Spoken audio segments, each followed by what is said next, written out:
ಕನಿಷ್ಠ ವೇತನ ಜಾರಿ ಹಾಗೂ ಕೆಲಸದ ಭದ್ರತೆ ಸೇರಿದಂತೆ ವಿವಿಧ ಬೇಡಿಕೆಗಳನ್ನು ಈಡೇರಿಸುವಂತೆ ಆಗ್ರಹಿಸಿ ಹಾಸ್ಟೆಲ್ ಮತ್ತು ವಸತಿ ಶಾಲೆಗಳ ಹೊರಗುತ್ತಿಗೆ ನೌಕರರು ಫ್ರೀಡಂ ಪಾರ್ಕ್ನಲ್ಲಿ ಅನಿರ್ದಿಷ್ಟಾವಧಿ ಮುಷ್ಕರ ಆರಂಭಿಸಿದ್ದಾರೆ.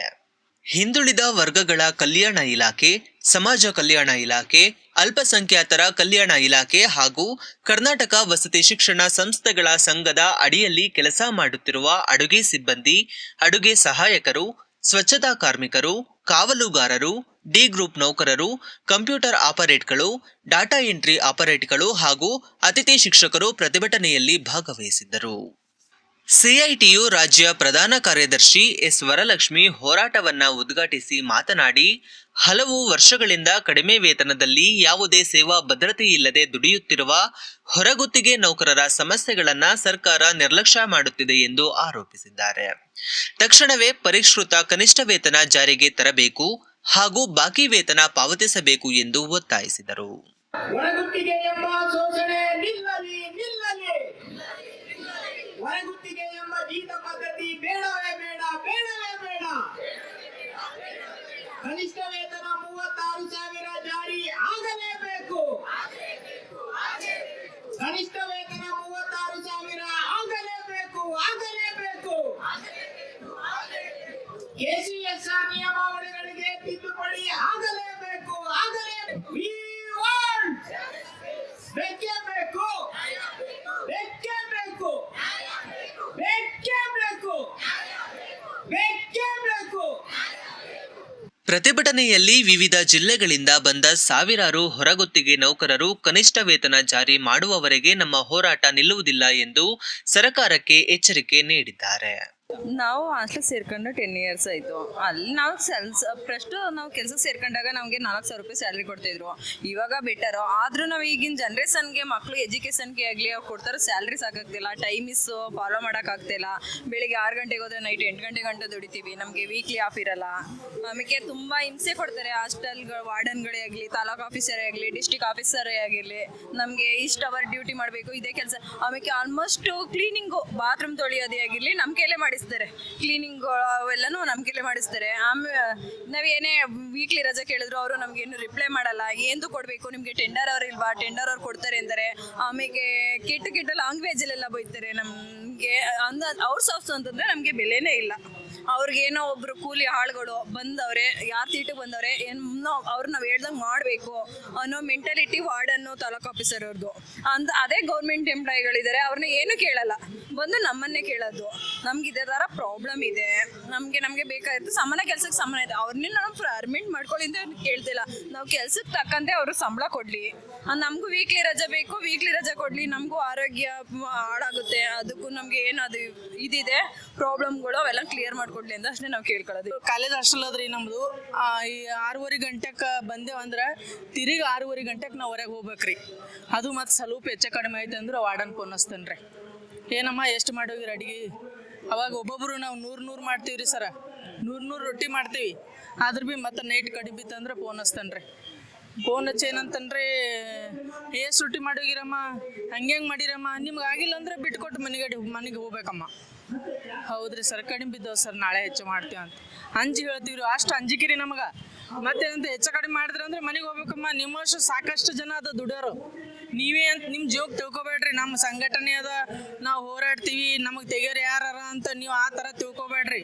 ನಿಮ್ಕಿನ್ನ ಹೆಚ್ಚು ಇನ್ನ ಕಡಿಮೆ ಪಗಾರದಾಗ ದುಡಿಯಂತವ್ರ ಅದೇನು ತಿಳ್ಕೊಬೇಡ್ರಿ. ಸರಿಯಾಗಿ ದುಡಿಯಪ್ಲಿದ್ರೆ ದುಡಿರಿ, ಇಲ್ಲಾಂದ್ರೆ ಮನೆ ಕಡೆ ಅವ್ರ ಅಂತ ಹಿಂಗೆ ಅಂಜಿಕೆ ಹಾಕ್ತಾರೆ ಸರ. ಅದೊಂದು ಅಂಜಿಕೆಲಿಂತ ನಾವು ಹಂಗೆ ಎಷ್ಟು ಬಂದ್ರು ಭೀ ಹುಡುಗರು ಅಂಜಿಕೆ ಹಾಕ್ತಾವ, ವಾರ್ಡನ್ಗಳು ಅಂಜಿಕೆ ಹಾಕ್ತಾರ, ಬಂದಂಥ ಅಧಿಕಾರಿಗಳು ಭೀ ಅಂಜಿಕೆ ಹಾಕ್ತಾರ. ಆದ್ರೂ ಭೀ ಹೆಂಗೆ ಮಾಡ್ಕೋತ 24 ವರ್ಷ ನಾವು ದುಡಿಯನ್ಕಿರಿ ಸರ. ಕಟ್ಗೆ ಮೇಲೆ ಮಾಡಿ ಕಣ್ಣು ಹೋಗ್ಯಾವ. ನಮ್ಮ ಕಣ್ಣಿಗೆ ಚಸ್ಮೆ ಇಲ್ರಿ ಏನೂ ಮಾಡ್ಲಿಕ್ಕೆ ಬರಲ್ರಿ ಸರ. ಆದ್ರೂ ಭೀ ನಮ್ಗೆ ಹಿಂಗೆ ಅಂತಾರ. ಈಗ ಪಗಾರ ಹೆಚ್ಚಿಗಾಗ್ಯದ ಅಂತ ಹೇಳಿ 2.5 ವರ್ಷ ಆಯ್ತು ಸರ್. ಅದು ಏನು ಹೆಚ್ಚಿಗಿಲ್ರಿ, ಅದೇ 13,000 12,000 ಪಗಾರ ನಮಗೆ ಬರ್ತದ್ರಿ ಸರ್.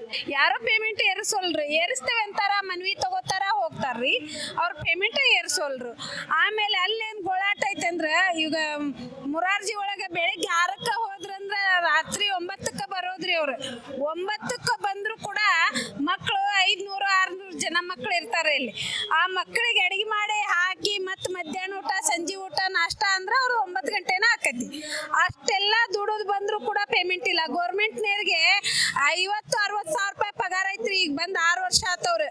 ನಾವು ದುಡಿಯಾಕತ್ತು ಈಗ 2008 ದುಡಿಯಾಕತ್ತೀವಿ.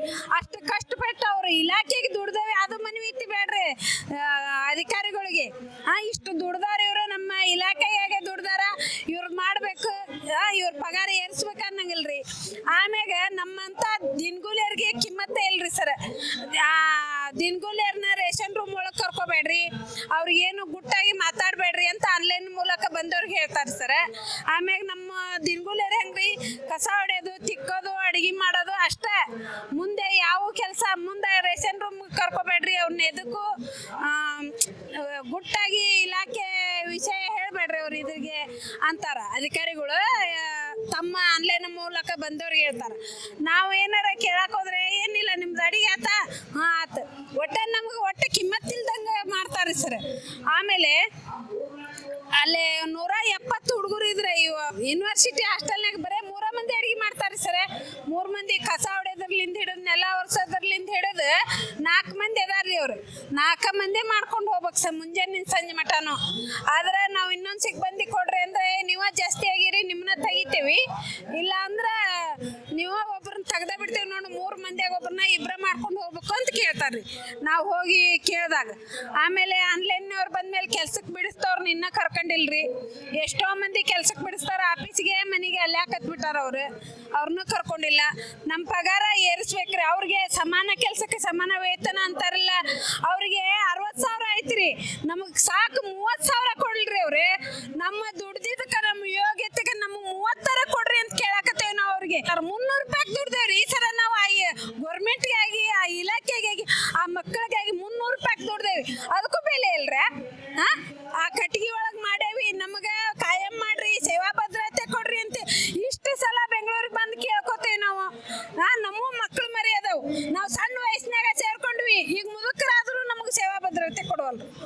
ನಮಗೆ ನಾವು 60 ವರ್ಷ ಆಗ್ಬಿಡ್ದ ನಮಗೆ ಸೇವಾ ಭದ್ರತೆ ಬೇಕು. ನಮಗೆ 35 ಸಾವಿರ ರೂಪಾಯಿ ಪಗಾರ ಬೇಕ್ರಿ ಸರ್. ನೋಡಿ, ಕರ್ನಾಟಕ ರಾಜ್ಯ ಹಾಸ್ಟೆಲ್ ಹೊರಗುತ್ತಿಗೆ ನೌಕರ ಸಂಘಟನೆ ಇಡೀ ಒಂದು 4-5 ವರ್ಷಗಳಿಂದ ಈ ಫ್ರೀಡಂ ಪಾರ್ಕ್ನಲ್ಲಿ ನಿರಂತರವಾಗಿ ನಾವು ಹೋರಾಟವನ್ನು ಮಾಡಿದ ಇತಿಹಾಸ ಇದೆ. ಹಿಂದೆ 2018ರಲ್ಲಿ ಸಹ 7 ದಿನಗಳ ಕಾಲ ಹೋರಾಟ ಮಾಡಿ ಇವತ್ತು ಹೊರಗುತ್ತಿಗೆ ನೌಕರರನ್ನ ಕಾಯಂ ನೌಕರರು ಬಂದಾಗ ಹೊರ ಹಾಕಿದ್ರು. ಅಂತ ಸಂದರ್ಭದಲ್ಲಿ ಕುಮಾರಸ್ವಾಮಿ ಸರ್ಕಾರ ನೇತೃತ್ವದಲ್ಲಿ ಅವರ ಮನವಿ ಪತ್ರ ಸ್ವೀಕರಿಸಿ ಒಂದಿಷ್ಟು ಒಳ್ಳೆ ಕೆಲಸವನ್ನ ಸ್ವಲ್ಪ ಹೊರಗುತ್ತಿಗೆ ನೌಕರಿಗೆ ವಾಪಸ್ ಮರುನೇಮಕಾತಿ ಮಾಡಲಿಕ್ಕೆ ಸಾಧ್ಯ ಆಗಿತ್ತು. ಆದರೆ ಮುಂದುವರೆದು ಇವತ್ತು 2018ರಿಂದ ಇಲ್ಲಿವರೆಗೂ 2026ವರೆಗೂ ಸಹ ಇವತ್ತು ಅನೇಕ ಬೇಡಿಕೆಗಳು ಇಟ್ಕೊಂಡು ನಾವು ಅನೇಕ ಬಾರಿ ಹೋರಾಟ ಮಾಡಿದ್ವಿ. ವರ್ಷದಲ್ಲಿ ಬೆಳಗಾವಿ ಚಲೋ ಮತ್ತೆ ಫ್ರೀಡಂ ಪಾರ್ಕ್ ಚಲೋ ಅಂತ ಬೆಂಗಳೂರು ಚಲೋ ಅಂತೇಳಿ ವರ್ಷದಲ್ಲಿ 2 ಹೋರಾಟಗಳು ನಿರಂತರವಾಗಿ ಮಾಡ್ತಾ ಬಂದ್ರು. ಮಾನ್ಯ ಸಿದ್ದರಾಮಯ್ಯ ಸರ್ಕಾರ ಇವತ್ತುವರೆಗೂ ಹೊರಗುತ್ತಿಗೆ ನೌಕರನ್ನ ಇವತ್ತು ಕಣ್ಣು ತೆರೆದು ನೋಡ್ಲಿಕ್ಕೆ ಮುಂದಾಗಿಲ್ಲ. ಹಾಗಾಗಿ ಅದ್ರ ಜೊತೆಗೆ ಇವತ್ತು ಕಾರ್ಮಿಕ ಸಚಿವರಾಗಿರ್ತಕ್ಕಂಥ ಸಂತೋಷ್ ಲಾಡ್ ಅವರು ಇವತ್ತು ದಿನನಿತ್ಯನೂ ಯಾವ ಜಿಲ್ಲೆಗೆ ಪ್ರೋಗ್ರಾಮ್ಗೆ ಹೋಗ್ತಾರೆ ಅಲ್ಲೆಲ್ಲಾನು ಸಹ ನಾವು ಕಾರ್ಮಿಕರ ಪರವಾಗಿದ್ದೀನಿ, ನಾ ಗಿಗ್ ಕಾರ್ಮಿಕರ ಪರವಾಗಿದ್ದೀನಿ, ಆಗಿದ್ದೀನಿ, ನಿಮ್ಮ ಪರವಾಗಿದೆ ಸರ್ಕಾರ ಅಂತಂದೇಳಿ ಇವತ್ತು ಘೋಷಣೆ ಮಾಡುವ ಮೂಲಕ ಇವತ್ತು ಹೊರಗುತ್ತಿಗೆ ನೌಕರರನ್ನ ಶೋಷಣೆಯಿಂದ ಮೇಲೆತ್ತಕ್ಕಂಥ ಕೆಲಸ ಸಂತೋಷ್ ಲಾಡು ಮಾಡಿಲ್ಲ, ಸಿದ್ದರಾಮಯ್ಯ ಸರ್ಕಾರ ಮಾಡಿಲ್ಲ, ಮತ್ತು ಉಪಮುಖ್ಯಮಂತ್ರಿ ಆಗಿರ್ತಕ್ಕಂಥ ಶಿವಕುಮಾರ್ ಅವರು ಸಹ ಮಾಡಿಲ್ಲ. ಇಡೀ ರಾಜ್ಯದಲ್ಲಿ ಕರ್ನಾಟಕ ವಸತಿ ಶಿಕ್ಷಣ ಸಂಸ್ಥೆಗಳ ಸಂಘ 834 ವಸತಿ ಶಾಲೆಗಳು ಕಾರ್ಯನಿರ್ವಹಿಸ್ತವೆ. ಅದರಲ್ಲಿ ಕೆಲಸ ಮಾಡ್ತಕ್ಕಂಥ ಡಿಗ್ರೂಪ್ ನೌಕರರು ಮತ್ತೆ ಪ್ರಥಮ ದರ್ಜೆ ಸಹಾಯಕರು ಮತ್ತೆ ಸ್ಟಾಫ್ ನರ್ಸ್ಗಳಿಗೆ ಯಾವುದೇ ಸರ್ಕಾರದ ಕನಿಷ್ಠ ವೇತನ ಇಲ್ಲಿವರೆಗೂ ಅದು ಲಭ್ಯವಾಗಿಲ್ಲ. ಇವತ್ತು ಅನೇಕ ಬಾರಿ ನಾವು ಹೋರಾಟ ಮಾಡಿ ಮನವಿಯನ್ನು ಕೊಟ್ಟಿದ್ದೀವಿ. ಸಂಬಂಧಪಟ್ಟಿರ್ತಕ್ಕಂಥ ಇಲಾಖೆಯ ಅಧಿಕಾರಿಗಳು ಇವತ್ತು ಇದೀಗ ತಾನೇ ಕರೆಸಿನ ಅಧಿಕಾರಿಗಳು ಇಲ್ಲಿರ್ತಕ್ಕಂಥ ಕಾಂತರಾಜ್ ಅವರು ಬರೋ ಜೊತೆಗೇನೆ ಇಲ್ಲಿ ಸಂಬಂಧಪಟ್ಟಿರ್ತಕ್ಕಂಥ 834 ಶಾಲೆಗಳಲ್ಲಿ 800 ಜನ ಪ್ರಥಮ ದರ್ಜೆ ಸಹಾಯಕರಿದ್ದಾರೆ.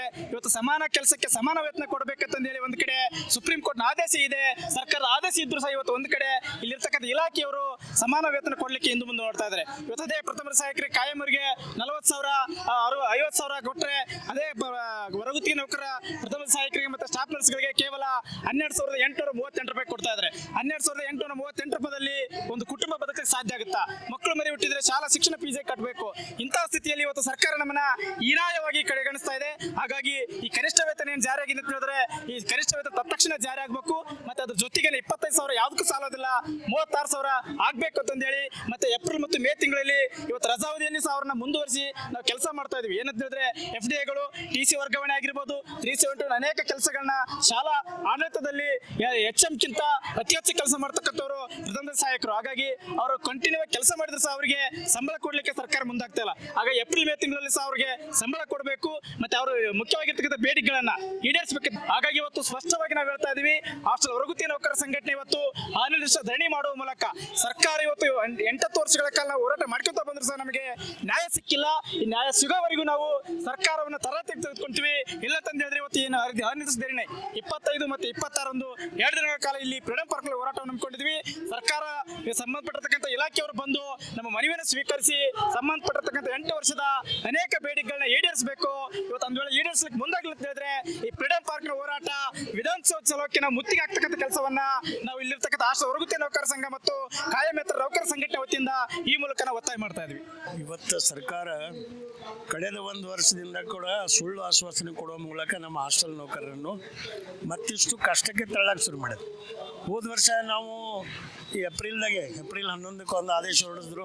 ನಾವು ಕನಿಷ್ಠ ವೇತನ ಕನಿಷ್ಠ 31,000 ರೂಪಾಯಿ ವೇತನ ಕೊಡ್ತೇವೆ ಅಂತೇಳಿ ಅವ್ರು ಹೇಳಿದ್ರು. ಮಂತ್ರಿ ಲಾಡ್ ಹೇಳಿದ್ರು, ಎಲ್ಲ ಪತ್ರಿಕೆದಾಗ ಸುದ್ದಿ ಆಯಿತು, ಇಡೀ ರಾಜ್ಯ ತುಂಬ ಆಯಿತು. ಆದರೆ ಇಲ್ಲಿವರೆಗೂ ಕೂಡ ಅದು ಆಶ್ವಾಸನೆಯಾಗಿ ಉಳ್ಕೊಂಡಿತ್ತು. ಈಗ ಮೊನ್ನೆ ನಾವು ಹೋರಾಟಕ್ಕೆ ಹಾಕಿದಾಗೂ ಕೂಡ ಮತ್ತೆ ಪತ್ರಿಕೆದಾಗ ಮತ್ತೆ ಬಂತು, ಕನಿಷ್ಠ ವೇತನ ಜಾರಿ 60% ನಾವು ಹೆಚ್ಚಳ ಮಾಡಿವಿ ಅಂತೇಳಿ ಆದೇಶ ಹೊರಡಿಸಿದ ಸರ್ಕಾರ ಅಂತ ಹೇಳ್ತು. ಇವತ್ತು ಇಲ್ಲಿ ಪತ್ರಿಕೆದಲ್ಲಿ ಮತ್ತೆ ಬಂದಿದೆ. ಅಂದರೆ ಈ ರೀತಿ ಸುಳ್ಳು ಹೇಳೋ ಮೂಲಕ ಕಾರ್ಮಿಕರನ್ನು ಮತ್ತಿಷ್ಟು ಕಷ್ಟಕ್ಕೆ ತಳ್ತಾ ಇದೆ. ಇವತ್ತು ಕನಿಷ್ಠ ಎಲ್ಲ ಅಗತ್ಯ ವಸ್ತುಗಳೆಲ್ಲ ಗಗನಕ್ಕೇರಿದಾಗ 4 ವರ್ಷ ಹಿಂದೆ ಇದ್ದಂಥ ಸ್ಯಾಲ್ರಿನೇ ಇವತ್ತು ಕೊಡ್ತಾ ಇದ್ದಾರೆ ಇವರು. 4 ವರ್ಷ ಹಿಂದೆ ಎಷ್ಟಿತ್ತು ಸ್ಯಾಲ್ರಿ ಅಷ್ಟೇ. ಹೀಗಾಗಿ ಭಾಳಷ್ಟು ನಮ್ಮ ಹಾಸ್ಟೆಲ್ ನೌಕರರು ಒಂದು ಕಡೆ ಸಾಲದ ಬಾದಿಯಲ್ಲಿ ಒದ್ದಾಡ್ಲತ್ತಾರೆ, ಒಂದು ಕಡೆ ಸಮಯದ ಅವಧಿ ಅಂತೂ ಇಷ್ಟಿತ್ತು. ಅದು ಮುಂಜಾನೆ 6 ಗಂಟೆ ಹೋದ್ರೆ ರಾತ್ರಿ 9 ಗಂಟೆ, ದಿನ 14-15 ತಾಸು ದುಡಿತಾರೆ. ಆದರೆ ಇಲ್ಲಂತಾರೆ ಅವರು ಅಧಿಕಾರಿಗಳು, ಅಷ್ಟು ದುಡಿಯಂಗಿಲ್ಲ ನಿಮ್ಮವರು ಅಂತ ಹೇಳ್ತಾರೆ ಅವರು. ಅಷ್ಟೆಲ್ಲ ಅದಕ್ಕೆ ಹೆಚ್ಚಿಗೆ ದುಡಿಸ್ತಾರೆ ಇವರು, ಕಡಿಮೆ ದುಡಿಸಲ್ಲ. ಈಗಾಗಲೇ ಅವರು ED ಅವರು ಬಂದಿರೋ ಕ್ರೈಸ್ ಅವ್ರಿಗೆ ನಾನು ಅದೇ ಹೇಳಿದೆ, ನೀವು ಪೂರಾ ರಾಕ್ಷಸ ರೀತಿಯಲ್ಲಿ ದುಡಿಸ್ಕೊಂಬ ಪದ್ಧತಿ ಬಿಟ್ಕೊಡ್ರಿ. ನಾವು ಮನುಷ್ಯರೇ ಇದ್ದೆವು. ಇವತ್ತು 2018 ನಂತರ ಪ್ರಾರಂಭ ಆದಂಥ ವಸತಿ ನಿಲಯಗಳಲ್ಲಿ 7 ಜನ ಸಿಬ್ಬಂದಿ ಕೊಟ್ರ, 11 ಜನ ಸಿಬ್ಬಂದಿನೂ ಕೆಲಸ ಮಾಡ್ಲಿಕ್ಕಾಗಲ್ಲ. ಆದರೆ 7 ಜನ ಸಿಬ್ಬಂದಿನೇ ಇವತ್ತು ಅವ್ರು ಕೊಟ್ಟು ಇದು ಪೂರ್ತಿ ಹಾಸ್ಟೆಲ್ ನಡೆಸಬೇಕು ಅಂತ, ಅಡಿಗೆ ಸ್ವಚ್ಛತೆ ಎಲ್ಲ ನೋಡ್ಕೋಬೇಕಂತಾರೆ. ಇದು ಭಾಳ ದೊಡ್ಡ ಮಾನವತೆ ಇಲ್ಲದಂಥ ರಾಕ್ಷಸಿ ಪ್ರವೃತ್ತಿ ಇದು.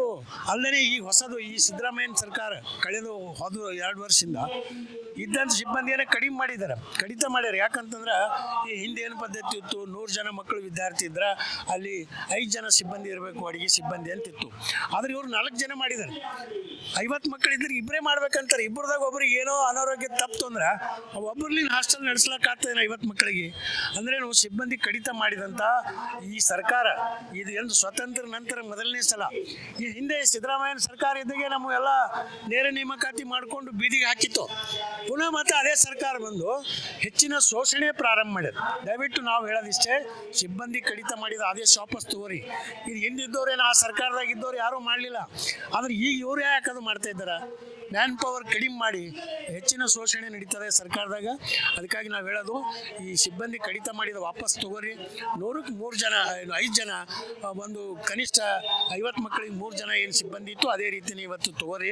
ಕನಿಷ್ಠ ವೇತನ 36,000 ರೂಪಾಯಿ ಒಪ್ಕೊಂಡಿರಿ. ನಿಮ್ಮ ನಾಲಿಗದ ಅದು ಜಾರಿ ಮಾಡಿರಿ. ಎಲ್ಲರಿಗೂ ಕೊಡ್ಲಾಕಿರ್ತಾವೆ, ಹೊರಗುತ್ತಿಗೆ ನೌಕರಿಗೆ ಇಲ್ಲಂದ್ರೆ ಹೆಂಗೆ? ಅದಕ್ಕಾಗಿ ಇವತ್ತು ಹೊರಗುತ್ತಿಗೆ ಎಂಬ ಜೀತ ಪದ್ಧತಿ ರದ್ದು ಮಾಡಿ ನೇರ ಇಲಾಖೆಯಿಂದಲೇ ನಮ್ಮ ವೇತನ ಕೊಡ್ರಿ. ಎಲ್ಲ 10 ವರ್ಷಕ್ಕಿಂತ ಹೆಚ್ಚಿಗೆ ದುಡ್ದವ್ರಲ್ಲ, ಇವತ್ತು ಸಮಾನ ಕೆಲಸಕ್ಕೆ ಸಮಾನ ವೇತನ ಜಾರಿ ಮಾಡಿರಿ, ನಮ್ಮೆಲ್ಲರಿಗೆ ಖಾಯಂ ಮಾಡಿರಿ ಅಂತೇಳಿ ಒಂದು ಹೋರಾಟದ ಮೂಲಕ ನಾವು ಇವತ್ತು ಕನಿಷ್ಠ ವೇತನ ಪರಿಷ್ಕರಣೆ ಆಗ್ಯದಂತ ಅಷ್ಟೇ ಅಲ್ಲ, ಅದು ನಮಗೆ ಕೂಡಲೇ ಜಾರಿ ಮಾಡಬೇಕಂತ ಇವತ್ತು ನಾವು ಒತ್ತಾಯ ಮಾಡ್ತಾ ಇದ್ದೆವು. ಅದು ಆಗುವವರೆಗೂ ಕೂಡ ಇವತ್ತಿಲ್ಲಿ ನಾವು ಅನಿರ್ದಿಷ್ಟ ಕಾಲದ ಹೋರಾಟ ಫ್ರೀಡಂ ಪಾರ್ಕ್ನಲ್ಲಿ ಇವತ್ತು ಹಮ್ಮಿಕೊಂಡಿದ್ದೆವು. ಆ ಹೋರಾಟ ಇವರು ಸರ್ಕಾರ ನಿಜವಾಗಿಯೂ ಕೂಡ ಅದು ಮಾಡುವವರೆಗೂ ನಮ್ಮ ಹೋರಾಟ ಮುಂದುವರಿಸಬೇಕಂತ ತೀರ್ಮಾನ ಮಾಡಿದ್ದೀವಿ. ಕನಿಷ್ಠ ವೇತನಕ್ಕೆ ಸಂಬಂಧಪಟ್ಟಂಗೆ 11/4/2025 ರಾಜ್ಯ ಸರ್ಕಾರ ಪರಿಷ್ಕರಣೆ ಮಾಡಿ ಅಧಿಸೂಚನೆ ಹೊರಡಿಸಿ ಮೊನ್ನೆ 22/5/2026 ಒಂದು ವರ್ಷದ ನಂತರ 1 ತಿಂಗಳ ನಂತರ ಆ ಕನಿಷ್ಠ ವೇತನ ಪರಿಷ್ಕರಣೆ ಮಾಡಿ ಆದೇಶವನ್ನು ರಾಜ್ಯ ಸರ್ಕಾರ ಮೊನ್ನೆ ಹೊರಡಿಸಿದೆ. ಅದು ನಾವು ಕರ್ನಾಟಕ ರಾಜ್ಯ ಸರ್ಕಾರಿ ಹಾಸ್ಟೆಲ್ ಮತ್ತು ವಸತಿ ಶಾಲಾ ಹೊರಗುತ್ತಿಗೆ ನೌಕರ ಸಂಘ ರಾಜ್ಯ ಸರ್ಕಾರ ಮತ್ತು ಕಾರ್ಮಿಕ ಇಲಾಖೆಯನ್ನು ಸ್ವಾಗತಿಸ್ತೇವೆ ಮತ್ತು ಅಭಿನಂದಿಸ್ತೇವೆ. ಆದರೆ ಮತ್ತೆ ಇದರಿಂದ ಕಾಣದ ಕೈಗಳು ಅಂತಂದರೆ ದೊಡ್ಡ ದೊಡ್ಡ ಕೈಗಾರಿಕೋದ್ಯಮಿಗಳು ಈ ಕನಿಷ್ಠ ವೇತನವನ್ನು ಇಂಪ್ಲಿಮೆಂಟ್ ಮಾಡಲಿಕ್ಕೆ ಬಿಡಬಾರ್ದು ಅಂತೇಳಿ ಅವರು ಹೈಕೋರ್ಟ್ಗೆ ಕೇಸನ್ನು ದಾಖಲು ಮಾಡಲಿಕ್ಕೆ ತಯಾರಿಯನ್ನು ನಡೆಸಿದ್ದಾರೆ. ಅದಕ್ಕೆ ಅದರ ವಿರುದ್ಧವಾಗಿ ನಾವು ಕೂಡ ನಮ್ಮ ಸಂಘದ ವತಿಯಿಂದ ಮತ್ತು ಬೇರೆ ನಮ್ಮ CITU ಸಂಘಟನೆ ವತಿಯಿಂದ ನಾವು ಕೂಡ ಕೈಗಾರಿಕೋದ್ಯಮಿಗಳು ಏನು ಕೇಸನ್ನು ಕನಿಷ್ಠ ವೇತನವನ್ನು ಜಾರಿ ಮಾಡಬಾರ್ದು ಅಂತೇಳಿ ತೀರ್ಮಾನ ಮಾಡಿ ದಾವೆಯನ್ನು ಹೂಡಲಿಕ್ಕೆ ಶುರು ಮಾಡಿದಾರೋ ಅದರ ವಿರುದ್ಧ ನಾವು ಕೂಡ CITU ಮತ್ತು ಹಾಸ್ಟೆಲ್ ವರ್ಗದ ನೌಕರರ ಸಂಘ ದಾವೆಯನ್ನು ಹಾಕಿ ನಮಗೆ ಸಿಗಬೇಕಾದಂಥ ಕನಿಷ್ಠ ವೇತನ ಕೊಡಬೇಕು ಅಂತೇಳಿ ನಾವು ಹೈಕೋರ್ಟ್ಗೆ ನಾವು ಕೂಡ ದಾವೆಯನ್ನು ಹಾಕ್ತೀವಿ ಅನ್ನೋದು ಒಂದು ನಮ್ಮ ಪ್ರಮುಖವಾದಂಥ ವಿಷಯ. ಹಾಗೆಯೇ ನಾವು ರಾಜ್ಯ ಸರ್ಕಾರ ಕೇಳ್ತಿದ್ವಿ, ಮೊನ್ನೆ 22/5/2026 ನೀವು ಕನಿಷ್ಠ ವೇತನ ಪರಿಷ್ಕರಣೆ ಮಾಡಿ ಉದ್ಯಮಗಳನ್ನು ಮಾಡಿ ಹೊರಡಿಸಿದಿರಲ್ಲ, ಆ ಕನಿಷ್ಠ ವೇತನವನ್ನು ಕಟ್ಟುನಿಟ್ಟಾಗಿ ಜಾರಿ ಮಾಡಬೇಕು. ಜಾರಿ ಮಾಡೋದ್ರ ಜೊತೆಗೆ 1 ವರ್ಷದ ಅರಿಯರ್ಸ್ನ ಕೊಡಬೇಕು ಅಂತೇಳಿ ನಮ್ಮ ಕರ್ನಾಟಕ ರಾಜ್ಯ ಸರ್ಕಾರಿ ಹಾಸ್ಟೆಲ್ ಮತ್ತು ವಸತಿ ಶಾಲಾ ವರ್ಗದ ನೌಕರರ ಸಂಘ ರಾಜ್ಯ ಸಮಿತಿ ರಾಜ್ಯ ಸರ್ಕಾರ ಮತ್ತು ಕಾರ್ಮಿಕ ಇಲಾಖೆಯನ್ನು ವಿನಂತಿ ಮಾಡ್ತದೆ. BCM ಮತ್ತು ಸಮಾಜ ಕಲ್ಯಾಣ ಇಲಾಖೆ, ಅಲ್ಪಸಂಖ್ಯಾತರ ಕಲ್ಯಾಣ ಇಲಾಖೆ, ಪರಿಶಿಷ್ಟ ಪಂಗಡಗಳ ಇಲಾಖೆ ಹಾಗೂ ಕರ್ನಾಟಕ ವಸತಿ ಶಿಕ್ಷಣ ಸಂಸ್ಥೆಗಳ ಸಂಘ, ಇಷ್ಟು 5 ಇಲಾಖೆಯ ಅಡಿನಲ್ಲಿ ಎಲ್ಲ ಹಾಸ್ಟೆಲ್ ವರ್ಗದ ನೌಕರರು ಬರ್ತಾರೆ. ಹಾಗಾಗಿ ಎಲ್ಲ 5 ಇಲಾಖೆಯ ಅಧಿಕಾರಿಗಳು ನಮಗೆ 21 ಬೇಡಿಕೆಗಳಿದೆ ಎಲ್ಲ ಇಲಾಖೆಗಳಿಗೆ ಸೇರಿ. ಆ 21 ಬೇಡಿಕೆಗಳಿಗೆ ಸಂಬಂಧಪಟ್ಟಂಗೆ ಆ ಇಲಾಖೆಗಳ ಮುಖಂಡರು, ಆ ಇಲಾಖೆ ಅಧಿಕಾರಿಗಳು ಬಂದು ನಮ್ಮ ಬೇಡಿಕೆಗಳ ಬಗ್ಗೆ ಸಕಾರಾತ್ಮಕ ಸ್ಪಂದಿಸಿ ಆ ಬೇಡಿಕೆಗಳನ್ನು ಕುಂತು ಚರ್ಚೆ ಮಾಡೋಣ ಅಂತೇಳಿ ನಮಗೆ ಸಭೆ ನೋಟಿಸ್ ಕೊಟ್ಟರೆ ನಾವು ಹೋರಾಟವನ್ನು ನಿಲ್ಲಿಸ್ತೀವಿ. ಇಲ್ಲಾಂದ್ರೆ ನಮ್ಮ ಅನಿರ್ದಿಷ್ಟ ಹೋರಾಟ ಇವತ್ತಲ್ಲ ನಾಳೆ ಅಲ್ಲ ನಾಳಿದ್ದು ಕೂಡ ಮುಂದುವರಿಯುತ್ತೆ ಅಂತೇಳಿ ರಾಜ್ಯ ಸರ್ಕಾರಕ್ಕೆ ಮತ್ತು ಎಲ್ಲ ಇಲಾಖೆ ಅಧಿಕಾರಿಗಳಿಗೆ ಎಚ್ಚರಿಕೆಯನ್ನು ತಮ್ಮ ಮಾಧ್ಯಮದ ಮೂಲಕ ಕೊಡಲಿಕ್ಕೆ ನಾನು ಬಯಸ್ತೇನೆ. ಪ್ರತಿಭಟನಾ ಸ್ಥಳಕ್ಕೆ ಭೇಟಿ ನೀಡಿದ ಕ್ರೈಸ್ ಅಧಿಕಾರಿ ಸರ್ಕಾರದ ಗಮನಕ್ಕೆ ಪ್ರತಿಭಟನೆಕಾರರ ಬೇಡಿಕೆಗಳನ್ನು ತರುವುದಾಗಿ ಭರವಸೆ ನೀಡಿದರು. ವೇದಿಕೆ ಮೇಲೆ ಆಸೀನರಾದ ಕರ್ನಾಟಕ ರಾಜ್ಯ ಸರ್ಕಾರಿ ಹಾಸ್ಟೆಲ್ ಮತ್ತು ವಸತಿ ಶಾಲಾ ವರ್ಗದ ನೌಕರರ ಸಂಘ ಭೀಮಶೆಟ್ಟಿ ಎಂಪಳ್ಳಿ ಅಧ್ಯಕ್ಷರಾದಂಥ ಭೀಮಶೆಟ್ಟಿ ಎಂಪಳ್ಳಿ ಅವರೇ, ಉಪಾಧ್ಯಕ್ಷರಾದಂಥ M ಜಂಬಯ್ಯ ನಾಯಕ್ ಅವರು, ಪ್ರಧಾನ ಕಾರ್ಯದರ್ಶಿ ಹಮ್ಮೇಗೌಡರು, ಖಜಾಂಚಿ ಅವರೇ ಹಾಗೂ ವಿವಿಧ ಜಿಲ್ಲೆಗಳಿಂದ ಬಂದಂಥ ನಮ್ಮ ಸಿಬ್ಬಂದಿಗಳು. ಇವತ್ತಿನ ದಿವಸ ಸಂಘದವರು ಈ 1ರಿಂದ ಸುಮಾರು 21 ಅಂಶಗಳ ಕುರಿತು ಮನವಿ ನೀಡಿದ್ದಾರೆ. ಈ ಎಲ್ಲ ಮುಖಂಡರ ನೇತೃತ್ವದಲ್ಲಿ ಮತ್ತೆ ಜಿಲ್ಲೆಗೊಬ್ಬರ ಸಿಬ್ಬಂದಿ ನೇತೃತ್ವದಲ್ಲಿ ಒಂದು ಸಭೆಯನ್ನು ಅರೇಂಜ್ ಮಾಡಿ ಅಂತ ಕೇಳ್ಕೊಂಡಿದ್ದಾರೆ. ನಾವು ಸಭೆಯನ್ನು ಅರೇಂಜ್ ಮಾಡಿ ಪತ್ರ ಮನವಿಗಳನ್ನ ಪರಿಶೀಲಿಸಿ ಸೂಕ್ತ ಕ್ರಮ ಕೈಗೊಳ್ಳುತ್ತೇವೆ.